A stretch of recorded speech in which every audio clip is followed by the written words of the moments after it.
Fakultas Ekonomi dan Bisnis Prodi Akuntansi.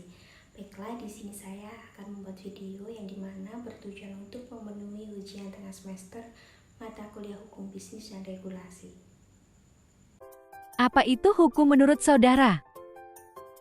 Menurut saya, hukum adalah aturan yang dapat dibuat oleh penguasa atau pemerintah yang bersifat memaksa dan terdapat suatu sanksi jika aturan tersebut tidak dipatuhi. Dan hukum juga dapat berwujud tertulis maupun tidak tertulis. Mengapa hukum tidak bisa didefinisikan secara definitif absolut?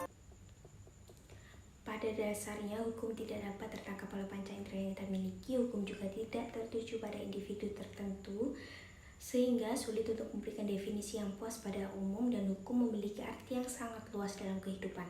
Ketika kita mendefinisikan hukum tidak bisa dari satu aspek saja atau tidak mendefinisikan secara lengkap, pasti akan menimbulkan kebingungan dalam memahami makna sebenarnya.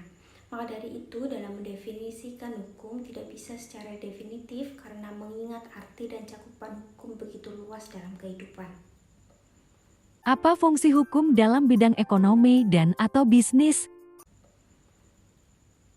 Fungsi hukum sendiri yaitu mengatur dan melindungi, sehingga fungsi hukum dalam bidang ekonomi dan bisnis adalah membantu para pelaku ekonomi dalam mengatur kegiatan ekonomi yang sedang dilakukan.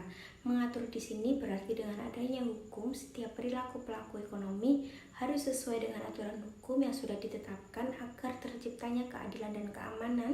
Dengan adanya aturan tersebut, hukum dapat melindungi pelaku agar terhindar dari hal-hal yang tidak diinginkan seperti penipuan ataupun hal buruk lainnya.